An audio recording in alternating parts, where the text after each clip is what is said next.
बिस्मिल्लाहिर्रहमानिर्रहीम, अस्सलाम वालेकुम नाज़रीन, आप देख रहे हैं प्रोग्राम द लास्ट आवर। मैं हूं यासिर रशीद और स्टूडियो मेरे साथ मौजूद हैं सीनियर तज्ज़ियाकार राना मोहम्मद अजीम साहब। नाज़रीन, आज का सियासी मंजरनामा ये कि एक तो मौशी मंजरनामे से बहुत रिलेट करता है कि इंटरनेशनल मॉनिटरी फ़ंड ने पाकिस्तान के लिए $7 अरब की मंजूरी दे दी है और ये 3 एक साथ में पाकिस्तान को मौसूल होंगे। इससे पहले सऊदी अरब और चाइना जो है वो रोल ओवर की मंजूरी दे चुके हैं, जिसकी बुनियाद के ऊपर IMF ने इन फंड की मंजूरी दी। और क्रिस्टलिना जॉर्जिवा जो है MD IMF जो है, उन्होंने इस बात का इकरार किया है कि पाकिस्तान ने मौशी इस्लाहात के लिए जो इक़दाम उठाने थे वो अच्छे उठाए हैं और इसी के पेश नज़र मुस्तकबिल में भी उठाए जाएंगे। लेकिन अवाम के ऊपर मौशी बोझ किस हद तक पड़ेगा? हुकूमत तो ये कहती है कि मौशी मंजरनामा बेहतर हो रहा है।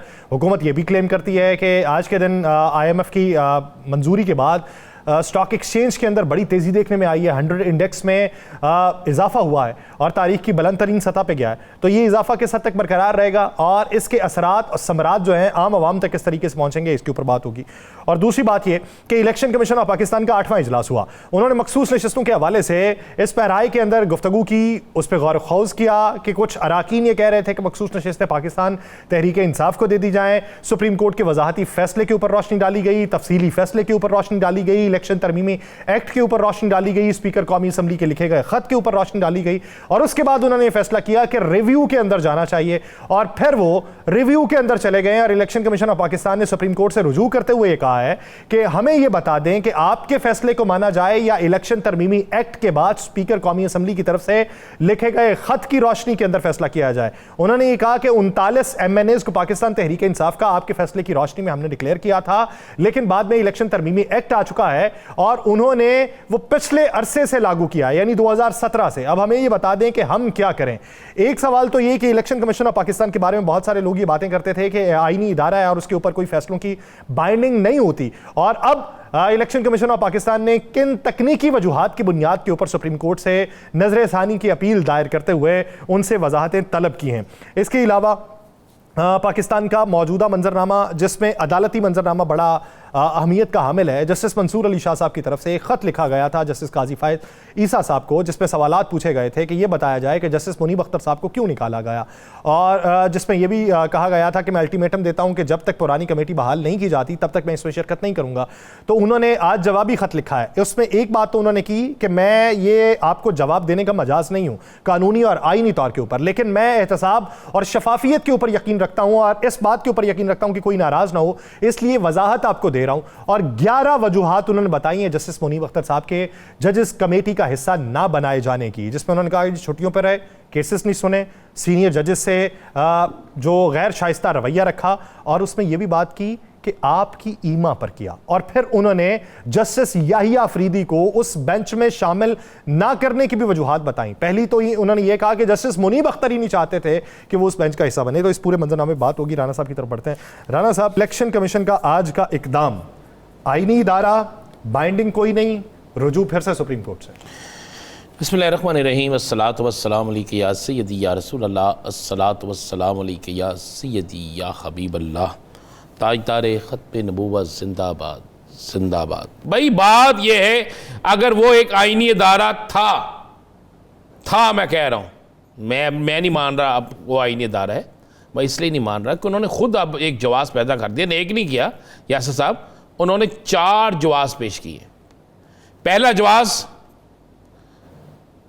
KP के हाई कोर्ट में पिटिशनर बनने का, दूसरा जवाब सुप्रीम कोर्ट में पिटीशन बनने का, तीसरा जवाब फिर अपना वजाहत मांगने का, वजाहत मांगी जनाब हमें बताएं कि वजाहत तौर पे हम क्या करें, और चौथा अब ये मैंने आपसे कहा था कि 10वें के बाद फैसला होना है, यानी 10वें इजलास के बाद। ठीक है, 8 हुए हैं, फैसला नहीं होना था।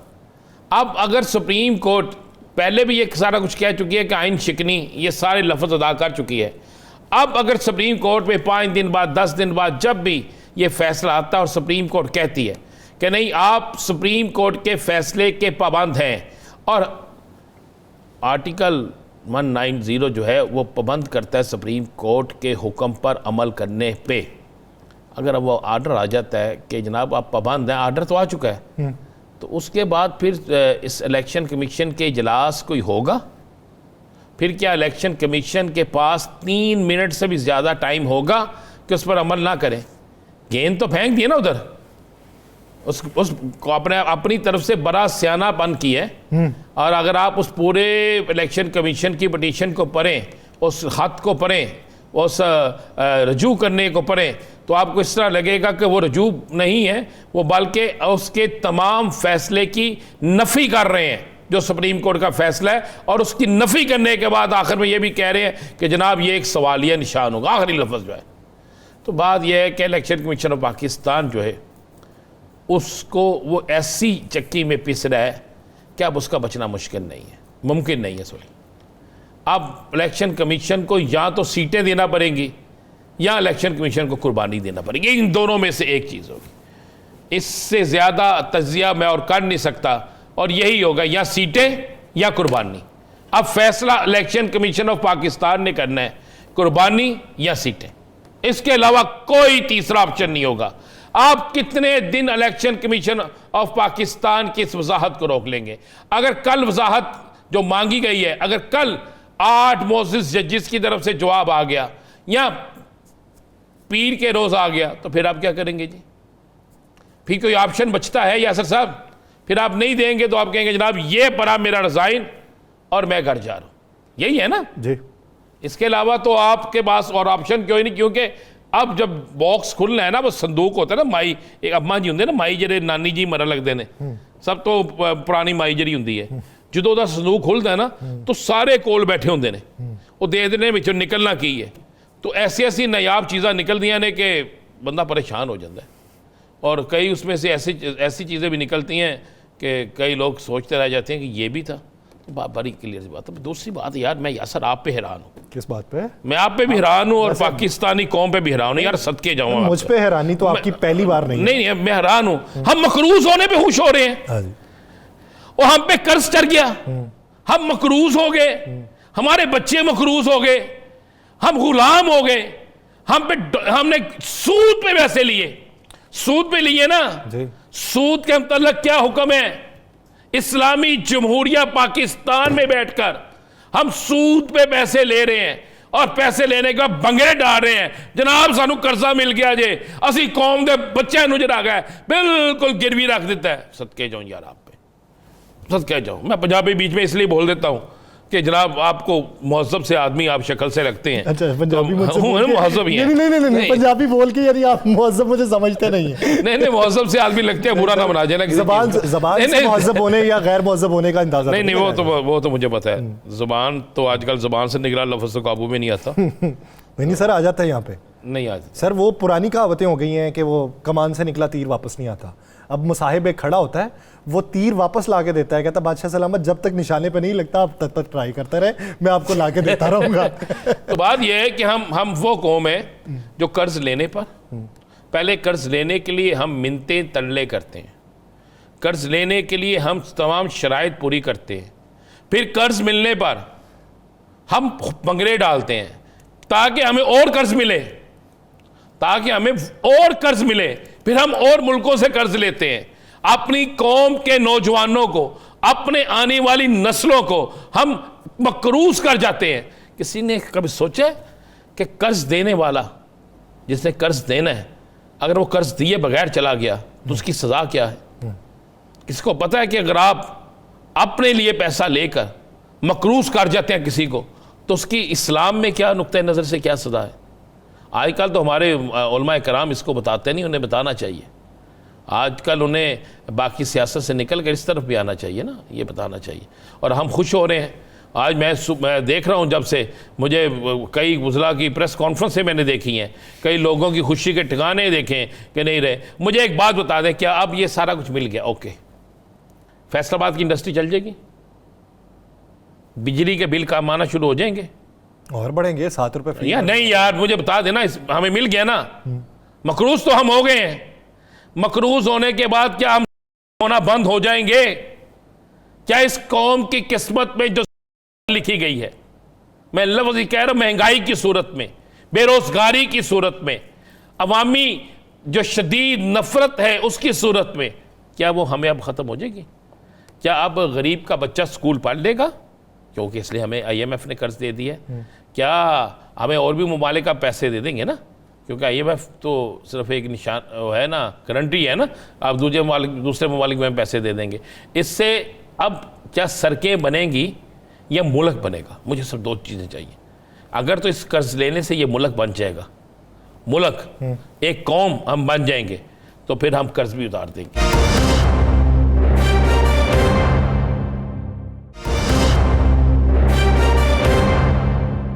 और अगर ये पैसे 50-50 लाख या 3-3 करोड़ या 25-25 करोड़ रुपया जो है हॉर्स ट्रेडिंग में जाना है या बाकी चीज़ों में जाना है, तो यार फिर तो नहीं। आज तो नई गाड़ियां आई हैं सर। ओ यार आगे भी आनी है। आज नई गाड़ियां आई हैं ना, आगे इस मुल्क में जितनी गुर्बत होती है उतने महंगे मोबाइल आ जाते हैं, जितनी गुर्बत होती है उतने महंगे घर बना दिए जाते हैं, जितनी गुर्बत होती है उतनी ज़्यादा गाड़ियां आ जाती हैं। जहां से पैसे मिलते हैं हम फौरी तौर पे मैंने MPA जो होते हैं वो एक इतनी स्टेट बना के ले आते हैं स्कीमें, ये लें जनाब, मुझे ये दे दें, मुझे ये दे दें, मुझे ये दे दें, मुझे ये दे दें। क्या ये मजाक बना रखा हमने? हम वो लोग हैं कि हम मकरूज होने पर खुश हो रहे हैं, हम इस मुल्क को कर्जों के बोझ के नीचे दबने पर खुश हो रहे हैं, हम अपनी नालायकी को छुपाने पर खुश हो रहे हैं। हम ये नहीं कर रहे। आपने तो कहा था कि पेट पे पत्थर बांधेंगे, यही हमारे हुक्मरानों ने कहा था, सारा कुछ करेंगे। जरा देखे ना, जरा जाके माजरत से मुझे कहते हुए ये शर्म नहीं आती? मेरी बरादरी से कितने लोगों को आप लेके गए हैं साथ? क्यों लेके गए हैं? क्यों लेके गए हैं? और आप तो अकेले भी जाते तो आपकी खबर तो चलनी थी। सब आप वैसे ये बात इस तरीके से कर रहे हैं जैसे पहली बार गए। नहीं, पहली बार नहीं गए या आखिरी बार नहीं गए, हो सकता आखिरी बार हो या पहली बार हो या जो भी हो, मैं कुछ नहीं कह सकता, लेकिन ये कोई तरीक़ाकार है यार? कोई खर्चे इन्होंने कम किए हैं? हमने IMF से कर्ज लिया क्यों है? पहला एक सवाल है मेरा, बड़ा सिंपल सा, हमने क्यों कर्ज लिया? आप मुझे जवाब दे देते। बजट खसारे को मैनेज करने के लिए। हो जाएगा मैनेज? आज तक हुआ नहीं हुआ ना, तो किसको धोखा दे रहे हैं हम? किसके साथ हम बेईमानी कर रहे हैं? किसके ज़मीर को हम जो है वो फरोख्त कर रहे हैं और किसके ज़मीर को हम गिरवी रख रहे हैं? बता दें, ये बता देना मुझे। आप सारा दिन बैठ के स्टडी करते हो यार, मैं तो रात को आ जाता हूँ वेला। हम सिर्फ कर्जे लेते हैं पुराने कर्जे उतारने के लिए। वो जो पुराने कर्जे हैं वो अवाम ने लिए हैं, अवाम के लिए लिए हैं। उन पुराने कर्जों से अवाम को कोई फ़ायदा हुआ? उन पुराने कर्जों से कोई हमने अपने ज़ाती गवर्नमेंट ने बिजली घर लगाए? उन पुराने कर्जों से हमने कोई अपने डैम बनाए? उन पुराने कर्जों से हमने कोई अपनी इंडस्ट्री लगाई? उन पुराने कर्जों से हमने उन पसमानदा तरीन इलाके जहाँ पर अब स्कूल भी टूट चुके हैं, जहाँ पे बेंसें स्कूलों की जगह बांधी होती हैं, उनको दुरुस्त किया? उन पुराने कर्जों से मुझे ये बता दें कि पाकिस्तान के अंदर किसी एक तबके में सियासतदानों, ब्यूरोक्रेट्स और चंद अमीरों के अलावा किसी तबके में खुशहाली आई है? तो मुझे बता देना मुझे आई है। हम अपनी PIA हम बेच रहे हैं, रेलवे हम बेचने जा रहे हैं, उन हालात में सरवाइव कर रहे हैं जिन हालात में सरवाइव किया नहीं जाता। तो यार हमसे अच्छा तो इथोपिया हो गया, हमसे अच्छा तो नाइजीरिया हो गया, हमसे अच्छा तो कीनिया हो गया। हम उस लाइन में सबसे अच्छे हैं जो आखिरी लाइन है, जिसका आखिरी नंबर है, हम उसमें हैं। हम फर्स्ट आए हैं दौर के अंदर ना, फर्स्ट आए हैं आखिरी नंबर वाले। वही है ना, वो लाइन लगी ना, वो कहता मैं सबसे आगे था तो उसने देख पीछे से शुरू कर दी। हमारी हैसियत तो वो ही बड़ी। मैं जो अफसोस हुआ आज कि हम कर्ज लेके और मज़ीद कर्ज लेके इस कौम को गिरवी रख के और हम शाम जाने जा रहे हैं, हम खुश हो रहे हैं, हमारे पास और कोई है नहीं, हम कहते हैं हाँ वाह वाह वाह क्या बात है जी, अब हमारी इकॉनमी ठीक हो जाएगी। और कौम बनना सीखें यार, और सबसे पहले करें ना, बेचें सारे अपनी जायदादें। मैंने तो आगे कहा था क्या ज़रूरत है ये, आप कभी घर देखें जाके अपनी वज़रा के, ब्यूरोक्रेसी के, पुलिस अफसरान के, इनके घर देखें सरकारी? क्या ये 5 मरले या 10 मरले में नहीं रह सकते? क्या 5 मरले 10 मरले में रहने वाले को नींद नहीं आती? करें ना, बेचें वो सारा, उसको बेच के कर्जे उतारें, फैसला कर लें कि हमने अपने मुल्क के अंदर अपने मुल्क की मसनूआत जो है उसको प्रमोट करना है। मैं देखूंगा किस तरह कर्ज खत्म नहीं होता, मैं देखूंगा किस तरह इस मुल्क की में खुशहाली नहीं आती। वो अपनी मसनूआत से तो इनके हाजमे खराब हो जाते हैं सर। ओ यार हो जाए, यहां पर तो जिस मुल्क के अंदर जिस अदालत की तरफ हमारी नजर होती है, जिस अदालत से हम इंसाफ की अपील करते हैं, जिस अदालत के एक बड़ी बिल्डिंग के अंदर हम सोचते हैं कि यहां पर हमें इंसाफ मिलना है, वहां पे हम सुबह से लेकर शाम तक लड़ाई झगड़े देखते हैं। जिस पार्लियामेंट के अंदर हम अपने नुमाइंदों को वोट देकर भेजते हैं, अब तो वैसे हम नहीं भेजते, अब तो कोई और ही भेजता है, भेजते, चल मान लें जिसे हम भेजते हैं, उस वहां पे स्वाय एक दूसरे को गालियां निकाल। पहले आप भेजते थे? पहले आप भेजते थोड़े थोड़े थे, भेज ही लेते थे ना। तो उस पार्लियामेंट हाउस के अंदर क्या होता है, ठीक है, वो सेनेट जिसे कहते ये सारी गवर्नमेंट खत्म हो जाए, मार्च ना लग जाए, ये सेनेट नहीं जाएगा, उस सेनेट के अंदर क्या होता है, क्या होता है, मुझसे माफी मांगो, मुझसे माफी मांगो, इससे माफी मांगो, उससे माफी मांगो, क्या है? हम किस हम जिन्होंने हमारी इस्लाह करनी, जिन्होंने हमें ठीक तरीके से लेकर जाना, जिन्होंने हमारी मंजिल का तयन करना, उनकी अपनी मंजिल नहीं है। उनकी अपनी मंजिल क्या है? इक्तदार का तूर। उनकी अपनी मंजिल क्या है? हम बच जाएं, बाकी चांद पार्च। ये है उनकी मंजिल। और आपने आते सारे कहानी सुना दी है, IMF ने हम पे बहुत बड़ा एहसान कर दिया। यार आफरीन है यार यासर साहब, आफरीन है। इसमें तो जो गेस्ट आएगा उनसे पूछेंगे ना, क्या एहसान किया हम पे भाई, बुलाएं हमें, बताएं ना एहसान हुआ क्या है हम पे, क्या एहसान हुआ है हम पे, बता दें। एहसान तो उस दिन होगा जब भाई रेडी वाला कहेगा जनाब आज मेरी रेडी जो है वो खत्म हो गई, मुझे एक बाइज्जत रोजगार मिल गया, या मेरी रेडी जो है अब मैं रात को फल लेके वापस नहीं जाता, मेरे पास आने वाला ये नहीं कहता यार जो गला हुआ सड़ा हुआ फल है वो मुझे दे दो सस्ते में। जब गोश्त वाला कहेगा नहीं अब मेरी दुकान से लोग खरीदने आते हैं, जब आम आदमी को पता होगा कि यार मैं अपने बच्चों को पढ़ा सकता हूं, मैं अब 20 तारीख के बाद सोच में नहीं बनूंगा। मैं आज आपको एक वाक्य सुनाता हूं, मैं हल्फन कह रहा हूं। एक पुलिस वाला एक दुकान पे गया, उसने उसे पकड़ लिया, उसने मुझे फ़ोन किया, मैंने पूछा कि क्यों पकड़ा है? उसने कहा इसने सिक्योरिटी गार्ड नहीं रखा हुआ। मैं कहा आप कौन है? उसने उस दिन आपको कहा था कि दुकानदारों पे तो ये मैंने कहा आप कौन है? उसने कहा मैं सब इंस्पेक्टर हूँ। मैं कहा यार भैया इसकी ये छोटी सी दुकान है, ये बेचारा सिक्योरिटी गार्ड 40-45 हज़ार का कैसे रख लेगा?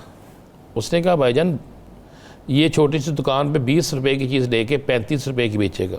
अब ये सुनते जाएं उसकी बात, तो ये तो गुजारा कर लेगा, पर मुझे तो बताएं हम सरकारी मुलाजम जो हैं, हम 17 तारीख के बाद, एक पुलिस वाला कह रहा है वो ईमानदार होगा, कोई शक नहीं है, सारे तो नहीं कमाते, बहुत ज़्यादा ईमानदार। उसने कहा कि हम किधर जाएंगे? हम 17 तारीख के बाद सोचते हैं कि हमारी तनख्वाह तो वो है, टैक्स भी कट गया, सारा कुछ हो गया, कहाँ जाए? अच्छा ये एक बड़ा तबका है। उसके बाद इसी तरह एक दिहाड़ीदार तबका है, जो दिहाड़ीदार तबका है वो बेचारा दिहाड़ीदार मिशन जिसने 500 रुपये कमाना है। अच्छा, मैंने समझा कि आप शायद पुलिस वालों में दिहाड़ीदार तबके की बात कर रहे हैं। वो थोड़े, मैं एक बात करता हूँ, एक दिहाड़ी जिसने बेचारे ने 500 रुपये या 1000 या 2000 भी कमाना है, ठीक है, 60,000 उसका महीना लगा ले। 60,000 महीना भी उस सूरत में है कि उसे रोज़ाना दिहाड़ी मिले, रोज़ाना उससे मजदूरी मिले, रोज़ाना उसकी मजदूरी जो है ना वो उसके पास है, तो फिर 60,000 रुपया, वो 60,000 रुपये में से उसने 10,000 रुपये अपनी ज़ात पे खर्च कर लिया, खाना पीना किराया, उसका बच्चा 50,000 रुपया। 50,000 रुपये में 20,000 होता है बिल का कम से कम, बाकी बच गया 30,000 रुपया। उस 30,000 में गैस का बिल निकाल लें, उस 30,000 में बीवी की दवाई या बच्चों का कोई 10,000 रुपया वो निकाल लें, 5,000 निकाल लें, बाकी बचा 25,000। मुझे गुजारा करके दिखा दे। दाल पकेगी घर में, ज़्यादा यही होगा ना, दाल पके, दाल की कीमत पता है ना, दाल का रेट क्या है? दाल का मैं वही कह रहा हूँ, पता है ना दाल का रेट क्या है? दाल कितनी महंगी है, सब्जी कितनी महंगी है, गोश्त को तो छोड़ दे यार, किस तरह गुजारा होगा?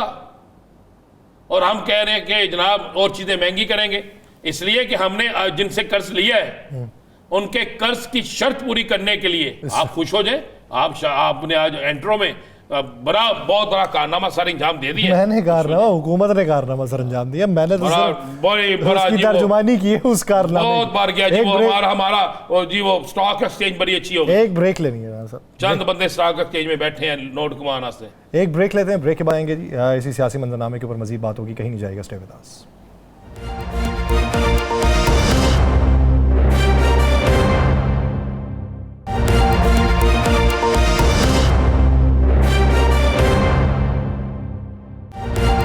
ब्रेक के बाद खुशामदीद नाज़रीन, हम कर्ज लेके मुल्क को चलाने का हीला तो कर रहे हैं, लेकिन बिलखुसूस हमें जिन सेक्टर्स के ऊपर तवज्जो देने की ज़रूरत है, क्या हमारी तवज्जो उस तरफ मरकूज़ है? हमारे अंदर कितना स्पार्क मौजूद है? बैनुल-अक़वामी मंडी के अंदर हम अपनी कितनी हैसियत बना सकते हैं? और जो हैसियत हम बनाने में अब तक नाकाम रहे हैं, यहाँ के लोग अगर पाकिस्तान को छोड़कर बाहर मूव करना चाह रहे हैं तो यहाँ पर उनके लिए क्या चीज़ें मौजूद हैं कि यहीं से वो बाहर की मंडी के अंदर अपनी रसाई को मुमकिन बना सकते हैं? आईटी एक ऐसा शोबा है कि जिसके अंदर दुनिया में इनकलाब बर्पा हो रहा है, दुनिया में जद्दत पसंदी आ रही है। क्या हमारा हदफ आईटी में अपनी एक्सपोर्ट्स को बढ़ाना है? क्या आईटी के अंदर इनकलाब को लेके आना है? क्या अब तक के इकदामात हमारे वैसे रहे? इसी बारे में बात करेंगे। हमें ज्वाइन किया chairman young exporters association Mohammad Shoaib Batalvi sahab ने। शुएब साहब, बहुत शुक्रिया आपके वक्त का। शुएब साहब, अगर देखा जाए हुकूमती तरजीहात पिछले कुछ सालों में और आईटी के एक्सपोर्ट का एक वक्त में बढ़ना और फिर कम हो जाना, हमने अपनी तरजीहात में क्या रखा है और अब मौजूदा जो आईटी के एक्सपोर्ट्स हैं, हमारा हदफ क्या है और हम अचीव क्या कर पा रहे हैं? बिस्मिल्लाहिर्रहमानिर्रहीम। देखें, एक्सपोर्ट्स किसी भी कंट्री की बैकबोन की हैसियत रखती है और अनफॉर्चुनेटली पाकिस्तान में एक्सपोर्ट की तरफ आज तक किसी ने कोई तवज्जो ही नहीं दी। अगर जैसे आपने आईटी की बात की है तो आईटी में या दूसरी हमारी प्रोडक्ट्स हैं जिसमें गारमेंट्स हैं, सर्जिकल है, लेदर गुड्स हैं, ये पेरिशेबल आइटम्स है, मीट है, वेजिटेबल फ्रूट्स है, राइस है, दिन ब दिन हमारी एक्सपोर्ट्स कम होती जा रही हैं। और एक्सपोर्टर्स के ऊपर, चाहे वो आईटी का शोबा है, चाहे वो इसमें पेरिशेबल आइटम्स है, गारमेंट्स वगैरह है, तो हर चीज के ऊपर गवर्नमेंट टैक्स पे टैक्स लगाई जा रही है। हम लोग शादियाने तो बजाते हैं बार बार कि हमने IMF ने हमें $1 अरब दे दिए, $7 अरब का वो जो है पैकेज हमें दे दिया, लेकिन हम लोग जो है अपने एक्सपोर्ट्स की तरफ तवज्जो नहीं दे रहे। और IMF का प्रोग्राम लेने के लिए हम एक्सपोर्टर्स के ऊपर टैक्स दिन ब दिन लगाते जा रहे हैं। और एक्सपोर्ट के ऊपर आप देखें, अभी ये इस बजट के बाद इन्होंने 2% टैक्स ऐड कर दिया। ठीक है, एक्सपोर्टर तो ऑलरेडी टैक्स पे कर रहा है। एक्सपोर्टर किस किस चीज में टैक्स पे कर रहा है? अगर मैं आपको बताऊं, एक्सपोर्टर जो है वो बाहर से एक्सपोर्टर की मद में, एक्सपोर्ट की मद में उसकी जो पेमेंट्स आती हैं उसके ऊपर वो टैक्स पे कर रहा है। उसके बाद बैंक अपनी मर्जी से डिडक्शन कर रहे हैं। उसके बाद आप आ जाए, जो वो अपनी फैक्ट्री में मैन्युफैक्चरिंग कर रहा है उसके ऊपर टैक्स पे कर रहा है। उसके बाद वो पेमेंट्स जो निकलवाता है बैंक से उसके ऊपर टैक्स पे कर रहा है। उसके बाद जो उसकी मैन्युफैक्चरिंग हो रही है उसके ऊपर टैक्स पे कर रहा है, लेबर कॉस्ट पे टैक्स पे कर रहा है, ट्रांसपोर्टेशन पे कर रहा है। अभी इन्होंने कुछ दिन पहले फ्रेट फॉरवर्डिंग कंपनीज के ऊपर टैक्स लगा दिया है और एयरलाइंस के ऊपर, शिपिंग लाइंस के ऊपर टैक्स लगा दिया, जिससे पाकिस्तान की एक्सपोर्ट और ज्यादा मजीद कम होगी। अगर मैं आपको ये बताऊं कि 2021 में आप हमारी एक्सपोर्ट्स उठा के देखें तो $39.4 बिलियन पे गई थी। उसके बाद 2022 में हमारी एक्सपोर्ट्स आ गई $29.4 बिलियन पे। उसके बाद इसमें आप देखें हमारी एक्सपोर्ट जो है वो 3.4 बिलियन पे आगे गिर गई, जो कि अभी $2.2 बिलियन पे रह गई है। तो हम IMF का प्रोग्राम लेने के लिए दिन ब दिन कर्ज तो लेते जा रहे हैं, लेकिन उसके ऊपर हम बिल्कुल भी वो जो है ना फोकस एक्सपोर्ट पे नहीं कर रहे। और IMF को खुश करने के लिए हम एक्सपोर्ट के ऊपर मजीद टैक्स पे टैक्स लगाते जा रहे हैं। शुएब साहब, ये जो चीजें आप बता रहे हैं ये तो अब हर शख्स को पता चल गया है। हम आपसे पहले यही जो बातें हम कह रहे थे, इसका जिम्मेदार कौन है? इसका जिम्मेदार सर, इसका जिम्मेदार आप भी हैं, इसका जिम्मेदार मैं भी हूँ, इसका जिम्मेदार पूरा पाकिस्तान है, इसके जिम्मेदार हमारे हुक्मरान हैं। इसके आप ये देखें, इसके जिम्मेदार आप और मैं क्यों हैं? बस ये थोड़ा सा इसमें सर, हम इसके जिम्मेदार है ना, क्योंकि हम लोग जितने भी जो लोग हैं पाकिस्तान में, हर बंदा जो है वो शॉर्टकट करने की कोशिश करता है कि मैं शॉर्टकट मार लूं। जैसे हमारे प्राइम मिनिस्टर या हमारी जो भी गवर्नमेंट आती है वो क्या करती है, वो आते ही IMF प्रोग्राम की आसान चीजों की तरफ चले जाती, जबकि अपनी एक्सपोर्ट्स की तरफ तवज्जो नहीं दे रही। जो आपकी एक्सपोर्ट जो है आपकी कंट्री की बैकबोन है, आप छोटे एक्सपोर्टर्स की तरफ तवज्जो दें। छोटा एक्सपोर्टर कौन है? आफ्टर कोविड जो है पूरे वर्ल्ड में 99% जो है एक्सपोर्ट्स या इंपोर्ट्स या ट्रेड उस पे ई-कॉमर्स पे जा चुकी है, जिसकी तरफ हमारी पूरी दुनिया की तो तवज्जो है। इंडिया देखे दुनिया की 5वीं बड़ी इकोनॉमी बन गया आफ्टर कोविड। क्यों? उन्होंने अपनी ई-कॉमर्स की तरफ तवज्जो दी है, एक्सपोर्ट्स की तरफ तवज्जो दिया। बांग्लादेश हमसे आगे निकल चुका है, हमारे हमसाया मुल्क आगे निकल चुके हैं। चाइना दुनिया की नंबर 1 इकोनॉमी बन चुका है सिर्फ अपनी एक्सपोर्ट से। और इसकी जिम्मेदारी आप और मैं कैसे नहीं कबूल करते? हम हर चीज में तो मिलावट कर रहे हैं। हमारे कुछ एक्सपोर्टर हजरात या हम लोग क्या कर रहे हैं कि हम अपनी जो एक्सपोर्ट्स यहाँ से करते हैं उसके ऊपर मेड इन तो लगा के टैग एक्सपोर्ट कर देते हैं, जो बुनियादी चीज है मेड इन पाकिस्तान को कोई लेना पसंद नहीं करता। हमारी रिप्यूट इतनी खराब हो चुकी है। हम लोग एक्सपोर्ट को देखें 18 डिपार्टमेंट्स डील करते हैं, जिसमें आपके FBR है, कस्टम है, ANF है, शिपिंग लाइंस है, पोर्ट्स है। इस तरह ये 18 के 18 अदारे ये चाहते ही नहीं है कि पाकिस्तान से एक्सपोर्ट होए। अगर आप देखें यहाँ पे कस्टम्स जो है वो एक्सपोर्टर को मजबूर करता है कि वो अंडर इनवाइसिंग करे। इसी तरह आप दूसरे अदारे की तरफ चले जाए, FBR तो रजिस्ट्रेशन में उसको प्रॉब्लम है। इसी तरह आप एयरलाइंस की तरफ चले जाए तो फ्रेट रेट्स इतने ज्यादा बढ़ चुके हैं, अभी मजीद टैक्स पे टैक्स लगा दिया उसके ऊपर।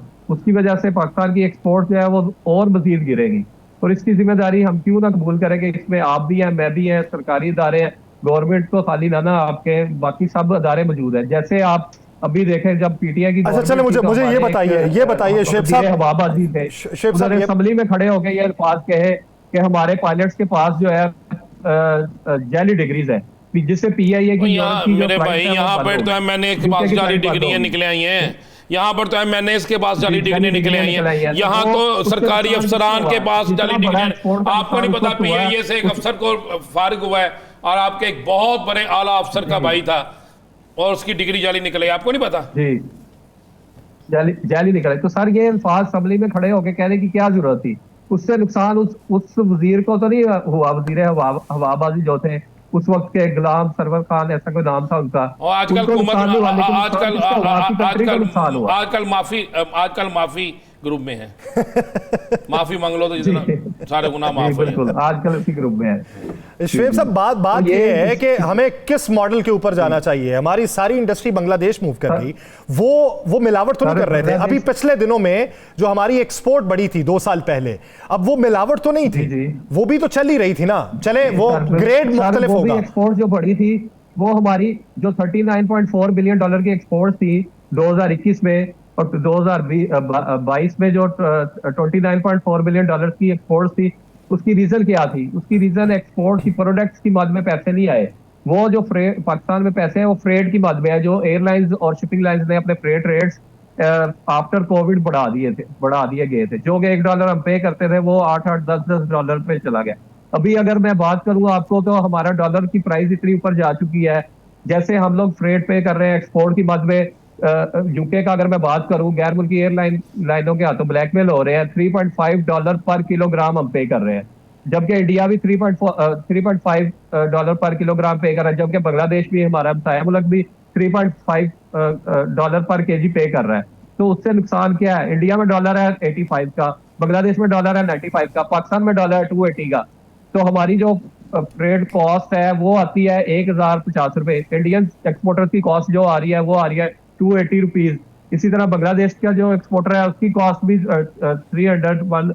290 के करीब आ रही है। तो हमारी एक्सपोर्ट हम कैसे दुनिया में इंटरनेशनल मार्केट में अपने एक्सपोर्टर्स को बताएं कि वो जाके मुकाबला कर सके? पहले तो हमें डॉलर के ऊपर काम करना है कि हमें डॉलर कैसे नीचे लेकर आना है। डॉलर कैसे नीचे आएगा? वो आपकी एक्सपोर्ट से आएगा। और आप अपने एक्सपोर्टर्स को कम से कम, आप जो है, जो आपके अदारे हैं, जो आपके ट्रेड काउंसिल्स बैठे हुए हैं बाहर एम्बेसीज में आपकी, या जो कमर्शियल अटैचीज जिसको बोला जाता है, उनके ऊपर ही आप थोड़ी फोकस कर लें, उन्हीं को ट्रेन कर दें, उनके ऊपर ही थोड़ी, यानी वहां पे रिवैम्पिंग की जरूरत है। वहां पे रिवैम्पिंग हो तो तभी ये बेहतरी हो सकती है और इस मॉडल के ऊपर काम करने की जरूरत है। यही वो चीज है जो पाकिस्तान में मुआशी रीढ़ की हड्डी को मजबूत कर सकती है। बहुत शुक्रिया मोहम्मद शुएब बटालवी साहब। इस हवाले से अपना नाज़रीन प्रोग्राम का वक्त खत्म हो जाता है। मुझे और राना साहब को दीजिए इजाजत। आपसे मुलाकात होगी कल। अपना बहुत सा ख्याल रखिएगा।